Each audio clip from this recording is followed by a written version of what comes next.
Hello everyone, and welcome to today's session on how to maximize your content management strategy with digital asset management. My name is Sam Schneff. I'm a customer success manager at Widen Enterprises. We're based out of Madison, Wisconsin, go Badgers. But a little bit about what I do is I work with each of our customers' respective administrative team. And those administrators ultimately own and maintain any DAM system. So I work with them hand in hand on how to get the very best that they can out of a digital asset management solution. Corey? And I'm one of the said administrators. Can everybody hear me? Okay. I'm Corey Chimko. I'm from Cornell University in Ithaca, New York.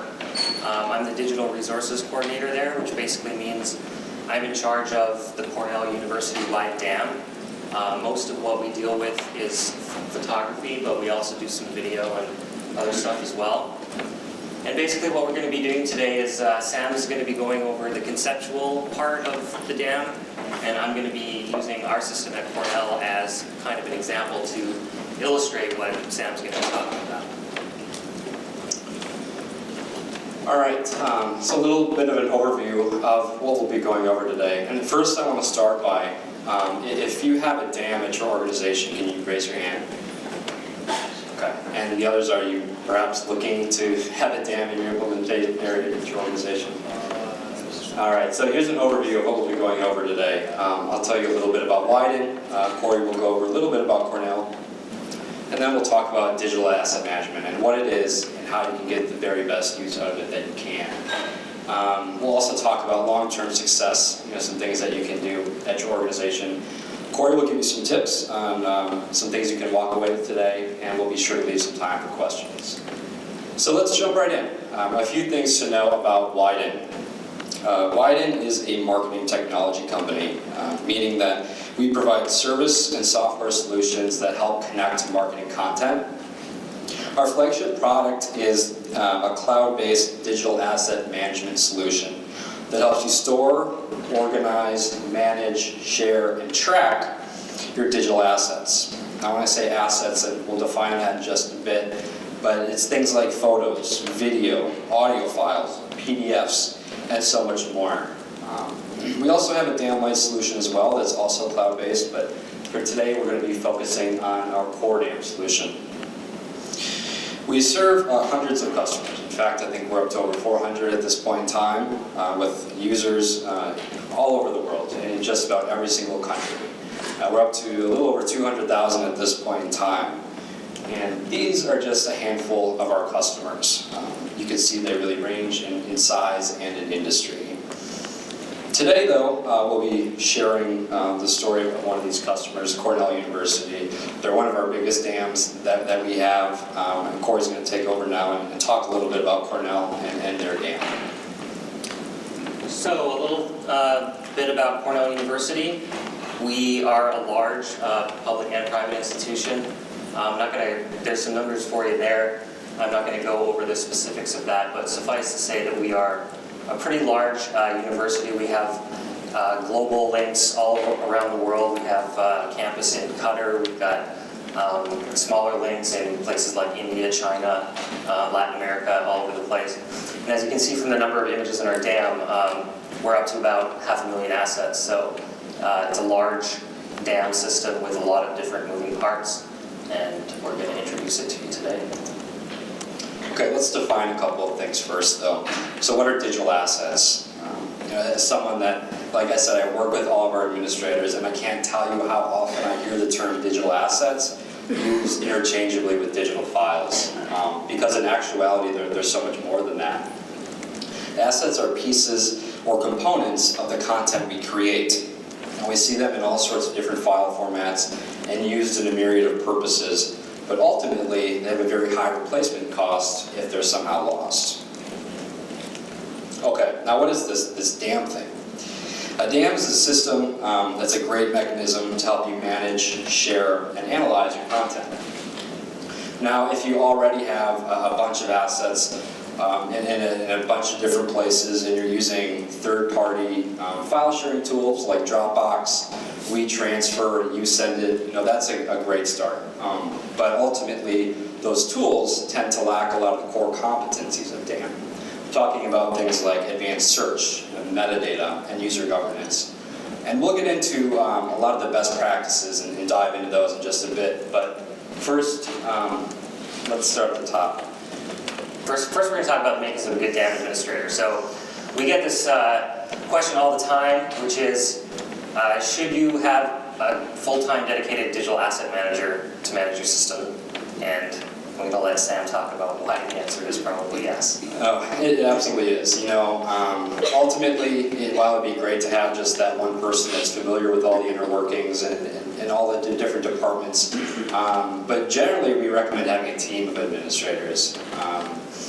Maybe it's the case where someone from each department or business group is stepping forward and owning their component of the DAM. Now, if you're lucky enough, you may really want to consider hiring a full-time person just to administrate a given DAM, because it is really a full-time job. You know, they're inside every day. Maybe they're tagging metadata fields. Maybe they're training users. There's so many different components to administrating a given DAM, and you'll really want to consider hiring someone specifically for that. So if you didn't take it from me, take it from another one of our administrators at NYU Medical Center. And Corey, you know, you've been an administrator for a long time at Cornell University. They're obviously one of our bigger DAMs. And so you probably have a good idea of what are the traits and qualities of a good administrator. So you want to talk a little bit about that? Yeah, absolutely. So it's not just about having one person that you can dedicate to administering and being a champion for your DAM, but that person actually has to have a very wide-ranging skill set. Panel on the left sort of goes into detail on that. Obviously, you're going to need someone that has exceptional attention to detail and accuracy, exceptional organizational skills. But you're also going to have someone with some good visual memory. A lot of times I'll just have people come right up to me and ask me for a specific photo or video out of our 500,000 assets. And oftentimes I can actually remember seeing that photo, strangely enough. So it's a good thing to have to help you pinpoint some of the harder to find stuff. Writing and editing skills, you might not think, well, yeah, okay, so you have to do some tagging, but why do you really need writing and editing? Well, basically you're going to have to write a description for just about every one of your assets. So having good spelling, having good grammar, probably making sure your photographers aren't writing your descriptions. We spend a lot of time trying to write accurate, concise descriptions. And one of the reasons that we do that is because we have if the combination of a good description, succinct tagging, and controlled vocabulary, which is what we're going to talk about later, it really reduces the amount of time that you have to spend doing metadata. And lastly, research skills, and this was one that I wasn't prepared for when I started working in DAM. A lot of times I would get content that would come in and it would not have any associated metadata. So what do you do with a photo? You don't know what this photo is, you don't know who this person is. You might get a video, you don't know what the event is, then you find out. So a lot of times I would spend time on our university website trying to track down what exactly is this that I'm looking at. And then obviously you need to have knowledge of your software, all the different components that you're using in your DAM workflow, which involves a wide variety of computer systems. Most DAMs are completely cross-compatible with all platforms. Your output formats and compatibilities, so it's important to know the different industries that are using your DAM. So you've got marketers, you've got designers, you've got videographers, you've got photographers. So it's really good to be conversant with all of those different formats and how they're generated. And then your document, photo, and video editing applications, things like Photoshop, things like Bridge, InDesign, and so on. And then just basic stuff, keeping up with your technology, and getting into a really decent workflow. Workflow is something that's difficult in DAM, it's something that's different for every place that it's implemented, but you will eventually get into a nice, flowy workflow as you continue to work with DAM, continue to work with your assets. So, bear with us, we're going to go back to migrating the assets. All right, so let's talk about migrating these assets, and you'll want to start at the top, right? So what are all the different locations where your assets might currently reside right now? Maybe they're on an external hard drive somewhere. They could be on a local server, you know, a bunch of removable media like a CD or a flash drive. You know, they really could be all over the place. But just because you can find them doesn't necessarily mean that they're a good candidate as an asset in your dam.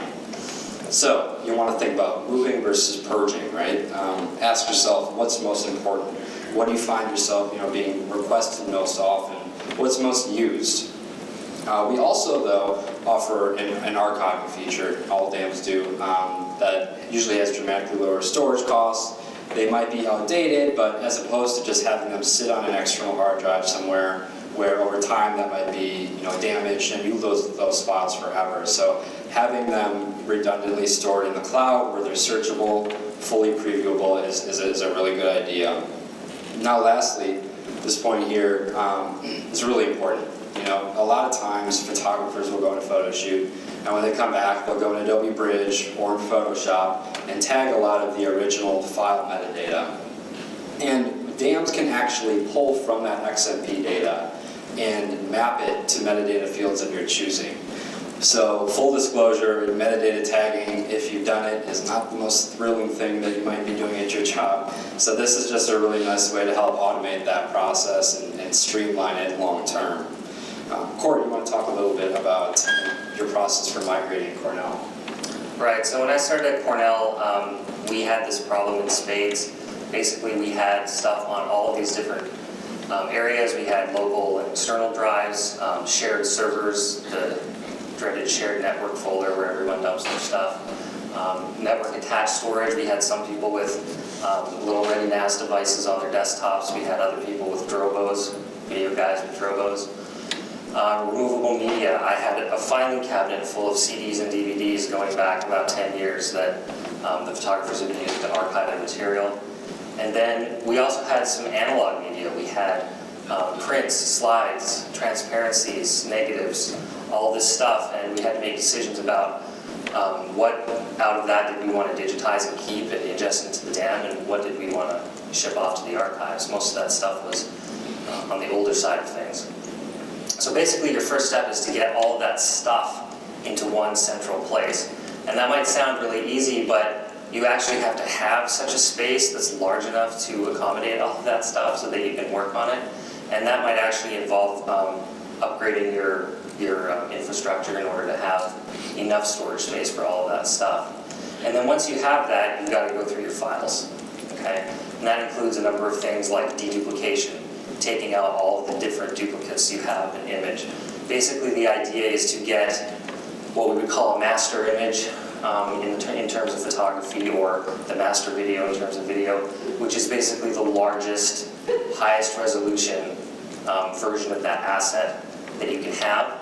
And then there may, in some cases, be versions that you want to retain as well. So at Cornell, we don't normally retain simple resized versions or cropped versions of an image, but we will retain things like, if our Photoshop guy puts an artistic treatment on something and it looks like a completely different photo, then we're going to keep that version. So, and then what you want to do is, obviously, when you've got all of your master files ready to go, you're going to rename them according to a standardized convention that you define, and we're going to talk a little bit more about that later. And then you're going to want to get your metadata in there. And there are a number of ways to do that, which we're going to talk about. Obviously, if you're embedding metadata, you're going to want to do that before you ingest it into the dam. The other ways are to do it during the upload process, usually using like an upload wizard or something like that. Or you can actually upload assets without metadata into your dam and then apply the metadata in the dam itself. So, and there are advantages and disadvantages to all of those approaches. Okay, so let's start getting into some of those best practices then. And let's start with metadata. Metadata, I like to think of it as the language of your dam system. It defines and describes assets.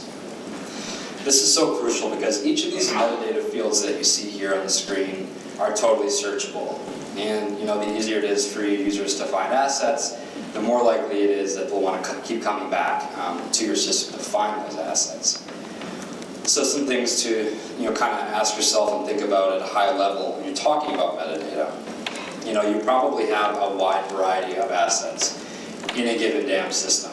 And the same list of metadata fields probably aren't applicable to every single one of your assets. So you can create metadata types that are very specific to specific assets. on your site and all the different file formats and purposes that it could be used for. Now with file naming conventions, this is something that I get asked a lot by customers, and it's, the first part of it is, okay, how do I decide on a file naming convention?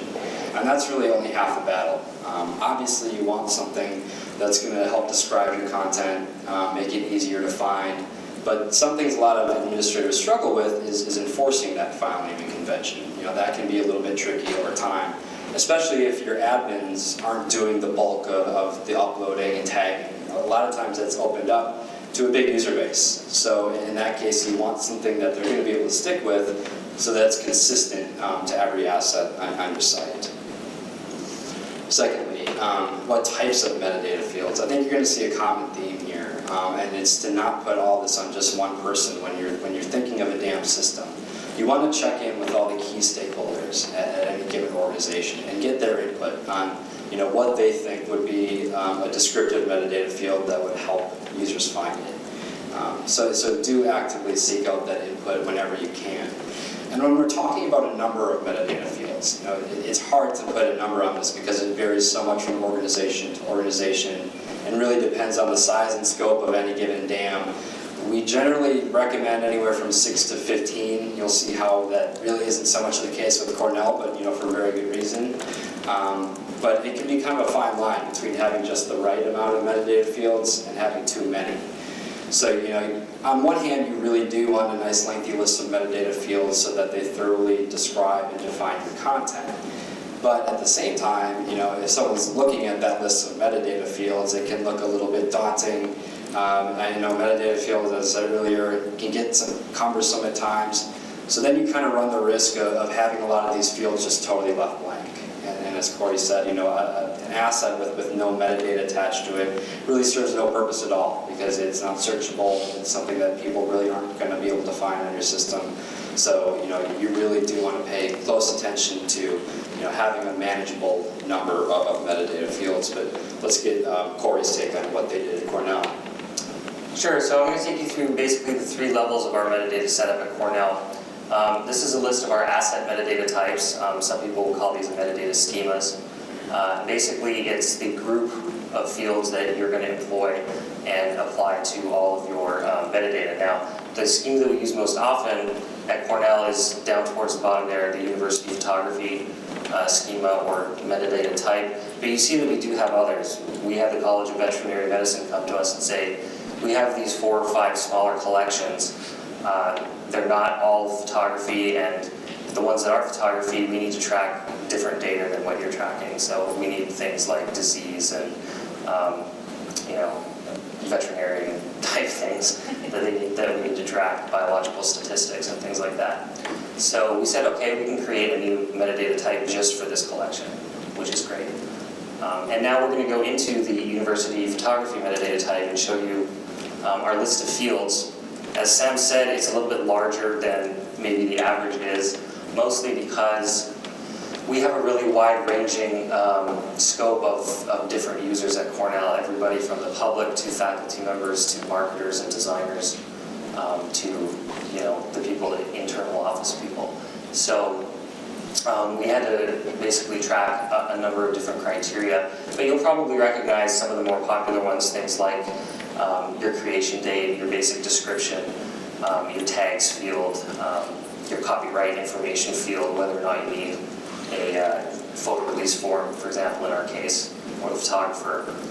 In your case, it might be the creator of whatever content it is that you're ingesting into your DAM system. And each of these fields are editable. We actually have only 2 manual entry fields, which are the description field and the tags field. Everything else is vocabulary controlled, which means it's either a pick list or a checkbox or a radio button or a palette field, which allows you to have more than one value for each field. But we only allow those 2 manual entry fields to keep things as controlled as humanly possible. And here you're seeing the value list for one of those fields, which is the shoot type field. So these are the kinds of things that we go out and shoot. Animal research, art exhibits, athletics and sports, building exteriors, community service, etc. So those are your controlled vocabulary entries. This is the list of things that people have to pick from for that particular field. And then we talk a little bit more about embedding metadata. So if you had embedded your metadata prior to uploading, then that metadata would be mapped into the system during your upload. But if you had entered it into the system, most DAMs will enable you to embed whatever you've entered while the asset was in the system upon export. So that way when you send that asset out to a customer or it becomes public, that metadata is still in there even though you may not have embedded it at the beginning.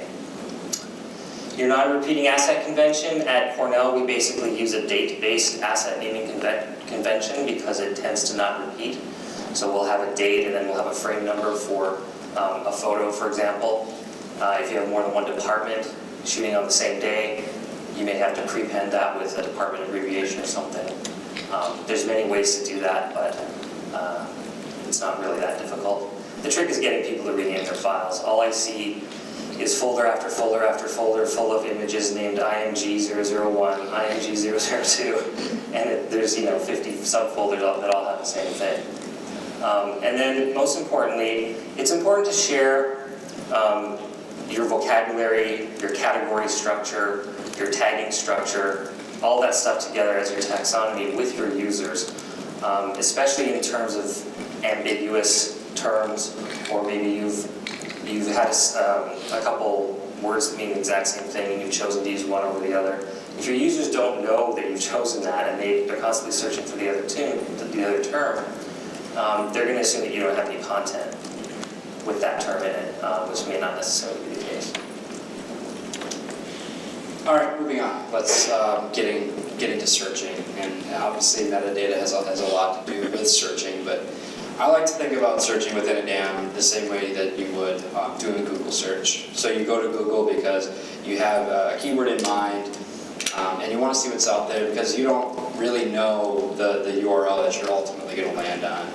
So you do the same thing for searching within a DAM, right? So you go into DAM, maybe you have a keyword in mind, or you're choosing from one of the predefined categories because you want to see what's out there, and you don't know the exact file name that you're ultimately going to land on. So some things to really ask yourself here. One really popular tool within the DAM is the batch editing function. You can apply the same value to hundreds of assets with the same metadata field, and that's really, really useful. And one instance here is maybe you're applying stock photos to the keyword field to 500 assets. Now this is great, it helps streamline things, but when users come in and they search for stock photo, those same 500 photos are coming down. So you really might want to think about going back in, tagging as much unique metadata as you can about these given files. So you'll probably want to use some combination of batch editing and then going back in and tagging as much unique information as you possibly can. You also want to think about how do your users prefer to search. As we all know, I think different people search in different ways. So I always recommend maybe scheduling a working session with someone and just sitting over their shoulder and watching how they like to search. And this is a great thing to do before any DAM is set up, or maybe even if it's in the middle of it being already set up, you can go back and apply this so it better suits their search methods. Corey already kind of sung the praises of controlled vocabulary, and this is really nice, but I also don't think you want to just totally neglect free-form text fields. We see this used a lot of times in keywords and description, but I think really it does serve up a lot of unique information about a given asset that really helps describe and define it. So let's hear Corey talk about searching at Cornell and some best practices there. Sure. So what you're seeing here is our dashboard page, which is the first thing that a user would see when they log into the Cornell Photos DAM system. Over on the left, you're going to see all of those little squares there are direct links to photo collections for each college, school, and unit at the university. One thing that I found through user research was that instead of having just this giant pool of images for everyone at the university, a lot of users were saying, well, I kind of just want to search within our college or our department. I don't want to have to go through all 500,000 photos. I want I want you to serve up to me the photos that are best suited for my purposes. So what we did was we created asset groups for each college and school, and we linked to them directly on our homepage. At the top, you still have a basic search bar, just like a Google search bar. You have advanced search and category searches next to that, in case those are ways that other users prefer to search. Underneath where it says Cornell Photos, we have some links to Cornell-specific information, things like how do you contact us to schedule a photo shoot, or what do you do if you want to buy a print, if you're not, maybe it's a commencement event, you just want to buy a photo print, you don't want a digital file necessarily. So that stuff lives there. And then over on the right, that's just an activity feed, which helps you, an admin, keep track of exactly what's going on at the dam, which is fantastic. Now this is a search results page. The search here was mascot, so you have pictures of touchdown or football mascot, traipsing around New York City, getting hit by cars. And over on the left, what you see basically is a set of filters which is based on your metadata fields. So every time I do a search, say I do a very broad search and I get thousands of photos that come up, I can then filter that search by values in any one of the metadata fields that I've defined previously. Now obviously those are only going to come up if you've actually filled those values in. So the more metadata you add to your system, the more granularly you can search. On the search results themselves, it's very basic layout. We have description under each thumbnail. Clicking on the thumbnails will zoom into the picture. If you want to see more detail, we have a download button, a share button. And basically what you can do from this page is controlled by your user permissions, which are controlled in the back end. We're going to talk about those a little bit later. So search best practices. Obviously, you want to categorize and tag your assets in a way that your users find intuitive. And this comes back to Sam's point of doing research about how your users search and doing it before you set your system up, not after. One thing that I found out that was an arrogance on my part was that, well, this is my area of expertise. My way of organizing things must be the best way to organize things, and everyone else should think that this way is the best way. When I actually went out and spoke to our users, I found out that in many cases they thought completely differently than I did. So it was good for me to get that information so that I could tag things. One thing I ran into that was difficult, objective versus subjective tagging. So there's a lot of stuff that you can tag on an asset like a photo that is objective. Things like, what are the colors in the photo? Who are the people in the photo? What is the setting of the photo? But what's harder to tag is things like concepts or emotions. So we have marketing staff that we're looking for things like, diversity or the societal imperative of higher education or, these very nebulous, lofty sort of marketing strategy type terms, and that was much more difficult to do, but absolutely crucial for us. Avoid complexity when tagging your assets. Obviously, you want to make things as simple as possible. We already talked about controlled vocabulary. Sam already talked about doing common metadata. The last point there is actually very good. Avoid using unexplained acronyms and slang when you're tagging. This kind of comes down in some respect to who your audiences are.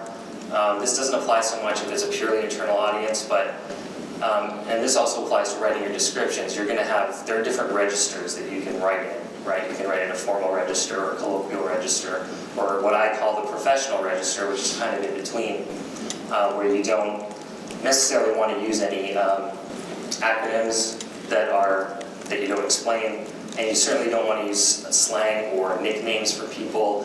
Basically, you want somebody to be able to pull that description that you've written for your asset and use it as a caption, say, in a news story, for example. So that's a good guideline to go by. And yeah, we've already talked about about tagging your assets prior to upload, so let's move on. Okay, governance, that's the last best practice that we'll cover today. Governance, it sets the control that your users need.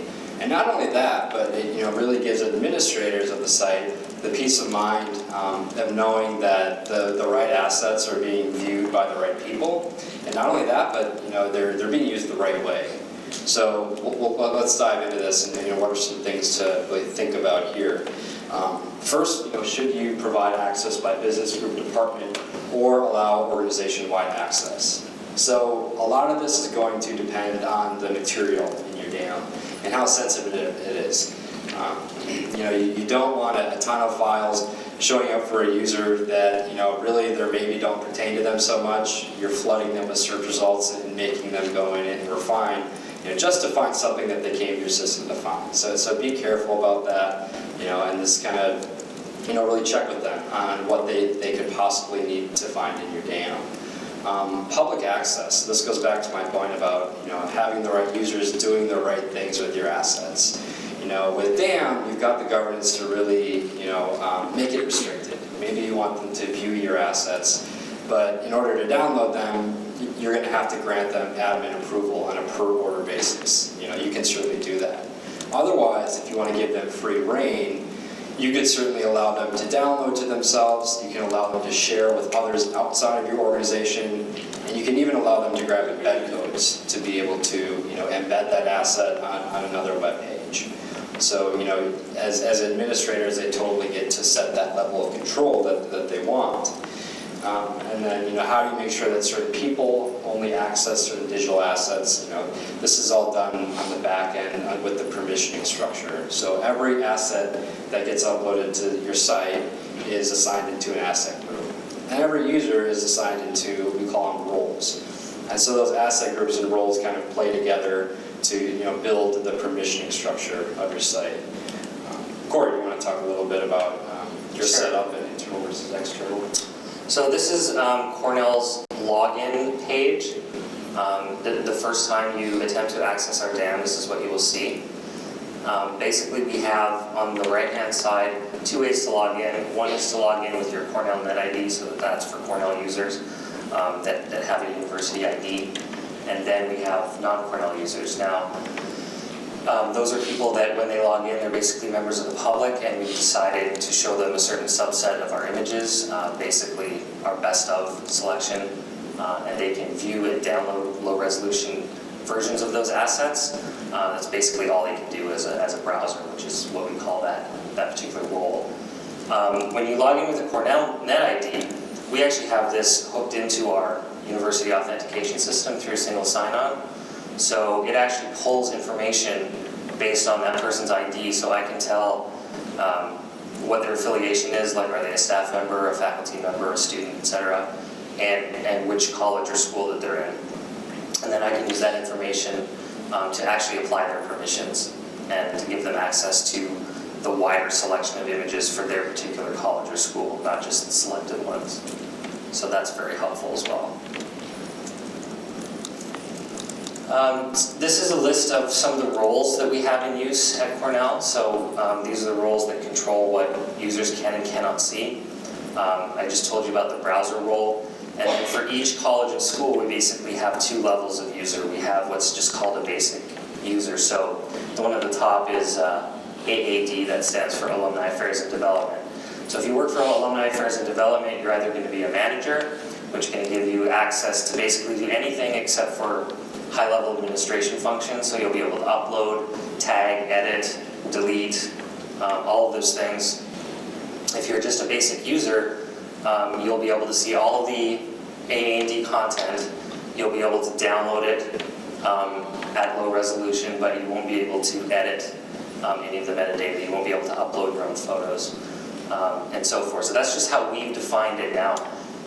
The DAM actually has the ability to granularly add or subtract any particular function from a user's profile. So you could have somebody that's like a manager, but they don't get to upload. Or you could have a user that can upload, but they still can't edit the metadata. So it's extremely granular in terms of how you can set that up. All right, so let's talk about some of the best practices around governance. As Corey just showed you his big list of different user roles, the first step there is obviously identifying all the different possible user groups that could need access to your dam. And you'll really, again, want to work with an internal stakeholder or group of them to really talk about, okay, how might we permission these assets and how might we permission these users. So you want to talk with them and consider what assets are proprietary, what need to be licensed, what need to be regulated in some way. And then on the user side, you've got your internal users versus your external users, and you really need to decide, okay, what should they all be able to do? View, downloading, uploading, editing, sharing, so much more. As Corey said, it's really at a granular level, so you have that level of control that you want. All right, let's now get into talking about the long-term success of any dam system. So just a little personal story, I work with customers all the time, and my role comes into play after they've gone through the whole entire implementation process. And implementing a dam can take several months, and it's a lot of work in getting it set up from scratch, agreeing on a permissioning structure, migrating all your assets into the dam, and applying that batch editing data. And then you also need to get your users trained and they're using the system how you want to. So a lot of administrators then kind of take a step back at that point and consider their job finished, or really maybe where they should have just kind of stuck with it. So over time, we see a lot of assets being left untagged, maybe file naming conventions aren't enforced. They may have a lot of outdated content on the site, there could be expired users, and what it does, it results in this one big mess of a system that requires a lot of energy and attention to kind of get it back up and running again like it should have been. So let's talk about some ways, obviously, to avoid that. And a big piece of that is auditing your dam. And again, it varies from organization to organization, but I recommend doing that at least once a year. Oftentimes, much more than that. But obviously, a big part of auditing then is looking at the analytics and seeing if your system is being used to its fullest extent. So we offer analytics in a few different places. First is at the asset level. You can really easily see what assets are being accessed. You've got downloads, views internally within the site, and externally. If it's embedded on a web page, you know how many times it's being viewed. So it's pretty easy to see what assets are being accessed and what just really aren't being touched at all, and very well might be a good candidate for archiving. Secondly, you'll want to look at site-wide trends, especially over time. So maybe it's things like logins, downloads, uploads, to really tell if your system is growing and if it's taking off, or if it's getting kind of stagnant, and if you need to give it some more attention to get it going again. Lastly, I'm sure a lot of you have used this. We are fully integrated with Google Analytics. So you know where your users are coming from, you know how long they're actually spending in your dam. And then another favorite feature of mine is knowing what search terms they're putting in place. That can really shed a lot of light on how your users search and if you need to maybe change up your taxonomy. So another piece of this is engaging your users. And I'll share a couple quick customer examples that I love. One of the customers I work with prints off just a survey every month and leaves it around the office, and it's very short and to the point. You don't want it to take up a lot of time, but it is good to get that feedback on their pain points and what they like about it, maybe what they dislike about DAM. And she takes that feedback and she'll either go follow up with them individually and see how they can maybe use it a little better, or she'll develop her training material around that feedback. Since she knows what the pain points are, she'll make an effort to really go out of her way to work them through that. Another story is trying to provide some kind of incentive to get into DAM and maybe gamify it if you can. So they would, another customer just had a $20 Amazon gift card up for grabs every month based on maybe it was batch editing for any amount of assets or uploads by a given month. And just kind of try and provide that incentive to get into DAM, make them feel like they're a part of the process, and make it a part of your everyday conversation. So Corey, why don't you talk a little bit about Cornell there? Sure, so this is basically what we do in terms of system maintenance. We have weekly, monthly, and yearly maintenance tasks. Every once in a while I'll run into a user that doesn't seem to have quite the right permissions, so sometimes I'll go in and make sure those permissions are accurate. Deleting inactive users, basically we have a policy that says if you haven't logged in in 2 years or more, we have the right to delete your account. It's very easy to re-register if you need to do that, so that's a good idea. We record stats, and I'll show you the stat page, the analytics page in a moment. Review your naming conventions, and especially your organizational hierarchies. So, especially in an organization as big as Cornell, department names are constantly changing. New institutes are being founded every year. Other departments go away the dodo. So it's important to keep your DAM current and up to date with all those naming changes. Another very, very important piece is having an asset lifecycle policy, and I'll talk a little bit more about that in just a second. One thing I do in my spare time all the time is using the advanced search to help locate and fill in missing metadata. That's just a no-brainer. So let me show you the analytics then. Here's just the basics analytics dashboard, which here is showing, let's see, our logins by date, our orders by date, and then our storage down at the bottom. And you can actually drill down into any of these charts quite a bit more. But this just gives us a basic overview. From this, I can tell you our busiest day is on Tuesday. All those dips, I can tell those are the weekends. At the bottom, I can see how fast our storage is going up, which is always worrying. And here's our sample lifecycle policy. So basically, our policy is all content is uploaded for a period of 5 years. We do have a number of people that are charged with a sort of selection process. A combination of photographers, myself, and the clients to decide which are the best photos. And then, so the ones that are the best, the selected ones, as well as anything that's been published or used over the last 5 years stays in the DAM for another 5 years. Anything that hasn't been touched in that time comes out and goes into the archive.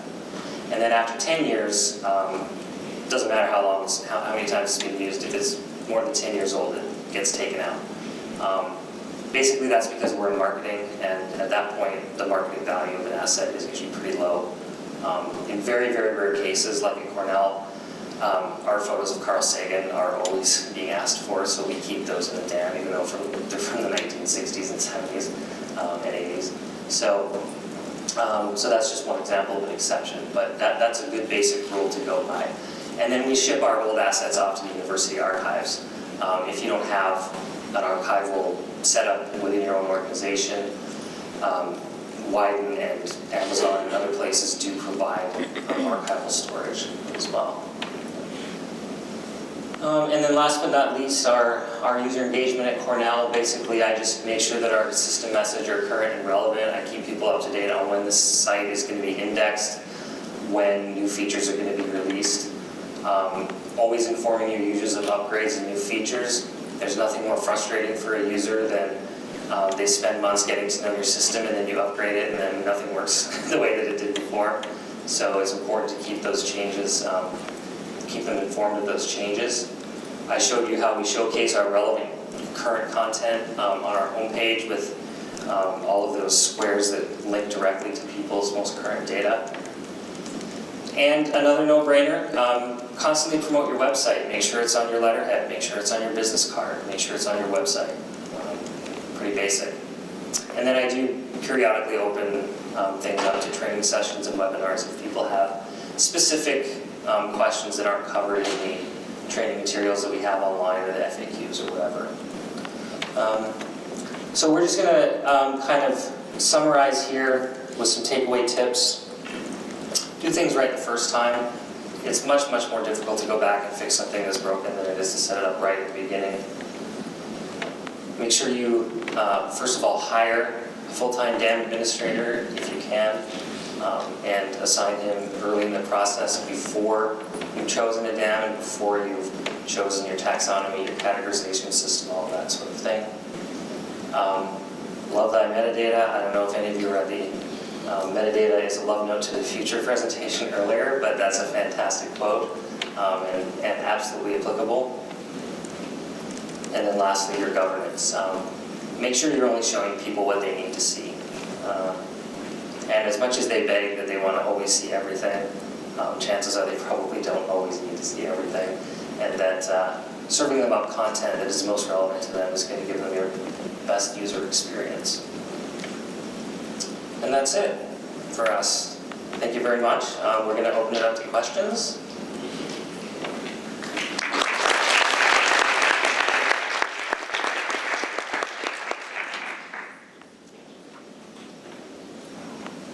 Hi, thank you so much. I was wondering if there's a way that the asset is kind of, you get to see the date of the last use and where it's used in the system? Like, is there some way to kind of show? Yeah, that's done through our any asset level analytics. Oftentimes you can just export data on any given asset and it tracks where it might be embedded across the web. It'll even give you the URL of wherever it lives, who downloaded it last, and then there's the asset history as well. So if maybe an asset was improperly tagged with metadata, you know exactly who that was. You can go hunt them down and scold them if you need to. Hi. Thank you guys so much. This is really timely and appropriate for me because my company's looking to acquire additional asset management system. With so many assets, I know you mentioned you had over 500,000 or so and a number of users. Do you ever run into an issue of duplication of content being uploaded? Not usually. The vast majority of what goes into our DAM is controlled through our particular department. So I work for the marketing group, which includes basically 3 photographers. And they go out and they shoot, I would say, probably 90% of the content that's in there. So that all goes through me. I'm like the bottleneck. And so I control basically what goes up and how it goes up. When things are repurposed for, high-risk conversions or for publication or whatever, that loops back around to me as well, and then I'll replace the old version with the new version and so on. So I get to control most of that. Now that said, we do have a number of distributed uploaders around campus that do upload their own content. Basically at this point we've kind of said, here are the best practices that you should follow. We don't have the resources to really monitor what they're doing. So if there are duplicates in there, it's kind of their problem, it's up to them. We don't really allow them to make their assets public outside of their own little sphere unless those assets are vetted by us first, because we are supposed to be the content and quality control for the university. So whatever is publicly visible in the DAM kind of has to go through us. But that said, they can have their own little sandbox over here, and that's fine. It's not hurting anybody. Hey guys, awesome talk, thank you. So my question revolves around the efficacy of full text searching while you also use a tagging system. That's what we do in ours. Can you talk a little bit about if you prefer one or the other? If you use it in conjunction with each other, just rattle. Sure. Thanks. Well, I mean, I'll let Sam talk a little bit about it, but in terms of our system, again, it's almost exclusively photography. So we tend to kind of turn off the full document search because the few documents that we do have in there always come up if it's turned on because it's doing a full text search on those documents. So we kind of pull those out and then we give people the ability to search specifically for magazines or publications or documents in exclusion to the photos. But Sam, do you want to add to that? I'll echo that. I mean, at first we made it, in our system it was standard, and then based on feedback, if they were exactly getting way too many search results, so it's actually just a little toggle by the search that, per search you can choose to enable it or disable it, depending on if you're getting way too many results or not nearly enough.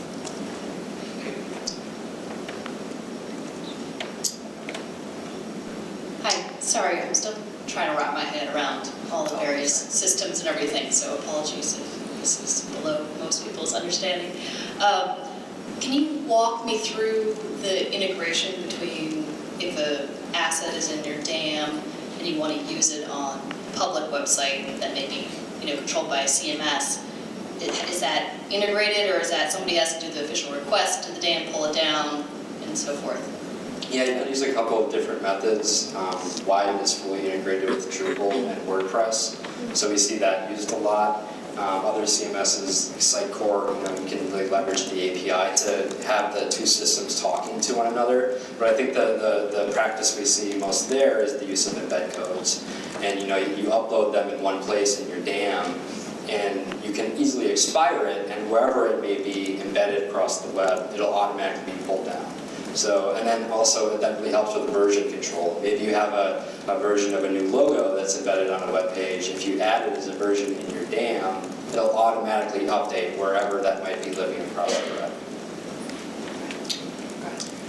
Yeah, so sort of to follow up on that, I guess, a little bit. So I might have missed this at the beginning, but the actual DAM platform that you're running is a Widen solution? Yes. Is that, okay, so that's a proprietary Correct. Widen thing. Okay, and is that part of a larger CMS, or is that just it's standing alone, and then the CMS is talking to it? It's standalone. It's a Okay. DAM, yeah. Gotcha, okay. So you guys talked a lot about like image assets. So what other kind of assets would you, are in there, or do you include? So for example, we have a client right now who has a ton of, they're wondering if they can also use the DAM for content development, right? So things that are like Word documents and, you know, things that are sort of, you know, maybe not even final or are being edited or are in churn. So do you guys sort of draw a firm line between that and, you know, Not this? necessarily, no. I mean, what usually happens, just to give you an example from my world, is the photographers will go out and do a shoot, and there might be, you know, 300 photos in that shoot. They're only going to use 1 or 2 out of that shoot. But we'll just upload the whole thing, and then the designers can go in and they can look at the whole shoot, and they can pick what it is that they want to use. And we can hide all of that from the public until everything is finished and the process is finalized and those high-res repurposed assets are ready to go. And then we can make those ones public if we want to at that point. And in terms of, and the same thing can be done with you know, text snippets or InDesign files or any, you know, video snippets. It doesn't matter what the content is. It can be ingested as a finalized product, if that's the way you want to do it, or you can ingest it as pieces, and then you can control like